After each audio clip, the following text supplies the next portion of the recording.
I was home alone when my doorbell rang at 2:46 a.m. I checked the camera.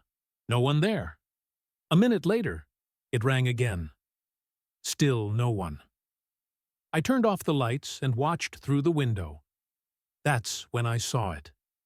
A shadow standing perfectly still at the edge of my yard, just outside the camera's view. I didn't blink, didn't move. Then my phone lit up. Motion detected. Living room. I turned slowly. The TV had turned on. Static. A faint voice came through it, whispering my name. I backed away, grabbed my phone. Another notification. Front door opened. I ran to lock it, but it was already shut. From the reflection in the glass, I saw someone behind me. No face. Just a mouth. Smiling. Whispers in my voice. You left it unlocked. For me.